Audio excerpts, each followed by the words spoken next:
मुरारी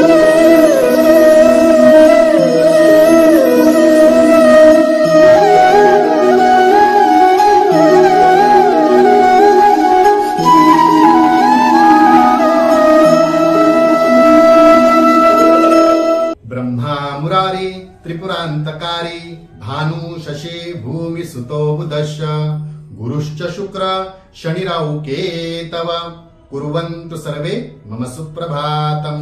श्री गुरुदेव दत्त श्री स्वामी समर्थ। रामो राजमणि सदा विजयते रामं रमेशं भजे रामेनाभियतां निशाचरचमु रामाय तस्मै नमः। रामा नास्ति परायणं परतरं रामस्य दासोऽस्म्यहं रामे चित्तलय सदा भवतु मे भो राम मामुद्धरम। आमचा उद्धारकारा श्रीरामा राम रामेती रामेती रमे रामे मनोरमे सहस्रनाम तत्तुल्यम राम नाम वराणे। मित्रांनो, आज म्हणाल गुरुजीने डायरेक्ट आज रामाचंच कसं काय वर्णन केलं, तर हो, आज रामाचं वर्णन करण्याचं कारणच असं आहे की आपल्या भारत देशामध्ये भूतलावरती अयोध्या नगरीमध्ये जिथे श्री रामचंद्रांचे जन्म झाले होते त्या ठिकाणी कितीक वर्षानंतर रामाच्या जन्माच्या भूमीच्या ठिकाणीच त्याच ठिकाणी सगळीकडे रामाचं मंदिर आहेच, गावोगावे राज्यामध्ये गल्ली बोळ्यात सुद्धा आहेत, पण ज्या ठिकाणी जन्म झाला त्या ठिकाणीच जे रामाचं मंदिर उभारावं यासाठी 500 वर्ष ज्या ज्या लोकांनी तपश्चर्या करी, ज्या ज्या लोकांनी आपल्या आयुष्याचं आपल्या स्वतःचं बलिदान दिलेलं, आत्मबलिदान केलेलं आहे, त्या सगळ्यांचं अभिवादन करून आज आपल्याला त्या राम जन्मभूमीवरती रामाचं मंदिर उभारताना पाहायला मिळत आहे आणि आजच्या दिवशी त्या ठिकाणी श्री रामाची प्राणप्रतिष्ठा होत आहे। त्यामुळे जो आनंद, जो जल्लोष आपल्या पूर्ण भारत देशामध्ये सुरू झालाय, त्यात आपलं चॅनल कसं मागे असणार, तर आपण सुद्धा त्याचं अभिवादन करत आहोत, उत्साह साजरा करत होतो। मित्रांनो, हा क्षण आपल्यासाठी खूप सुखाचा, आनंदाचा आणि दिवाळी असल्यासारखाच आहे। त्यामुळे शक्यतो आजच्या दिवशी प्रत्येकाने आपल्या दारात रांगोळी काढा, दिवे लावा, देवाची पूजा करा, होत असेल तर रामरक्षेचं पठण करा, जमत असेल तर नुसतं श्रीराम जय राम जय जय राम हा जप केला तरी चालेल। आणि त्याचबरोबर सांगितलेलं आहे जो मंत्र आहे राम रामेती रामेती रमे रामे मनोरमे सहस्रनाम तत्तुल्यम राम नाम वराणने, एकदा सुद्धा राम म्हटल्यानंतर विष्णूच्या सहस्रनामाचा सुद्धा उच्चार केल्याचा फळ आज आपल्याला मिळतो।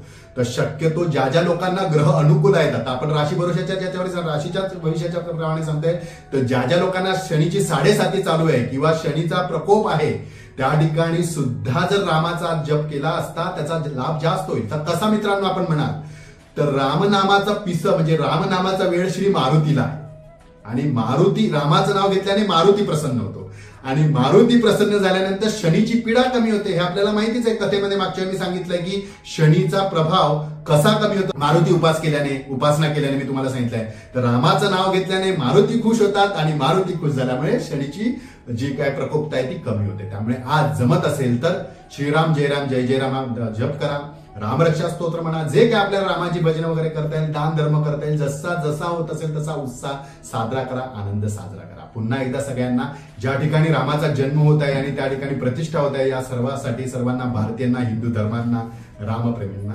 हार्दिक शुभेच्छा। 22 जानेवारी 2024 सोमवार, पौष मास शुक्ल पक्ष द्वादशी, मृग नक्षत्र, ब्रह्मायोग आणि भवकर्ण। चला तर सुरू करूया दैनिक राशी भविष्याला। मेष राशी, उत्साहपूर्वक आज आपण कामाची सुरुवात कराल। जी कष्टाची कामे आपण करत आहात, जे काय कष्ट करत आहात त्यात आपल्याला लाभ मिळेल। वृषभ राशी, नवीन ओळखी वाढतील, कामामध्ये आपल्याला प्रगती दिसून येईल। मिथुन राशी, शत्रूंचा पराभव होईल, कोर्ट कचेरीच्या कामामध्ये आपल्याला नक्कीच यश मिळेल, लाभ होईल। कर्क राशी, कुटुंब सौख्य लाभेल, आरोग्यात आपल्याला सुधारणा होताना दिसेल। सिंह राशी, धाडसी निर्णय घ्यावे लागतील, कामाची सुरुवात आपण उत्साहपूर्वक करा। कन्या राशी, मान सन्मान वाढेल, आपल्या शब्दाला मान्यता मिळेल, आपण ज्या ठिकाणी काही शब्द दिले असतील किंवा आपण एखादा प्रस्ताव ठेवला असेल तो मान्य होईल। तुळ राशी, मनातील इच्छा पूर्ण होतील, आनंद व उत्साही आपल्याला साजरा करता येईल किंवा उत्साहीदायी दिवस असेल। वृश्चिक राशी, कार्यक्षेत्र आपल्याला आज आपले गाजवता येतील, नाव लौकिक होईल, शाबासकी मिळेल।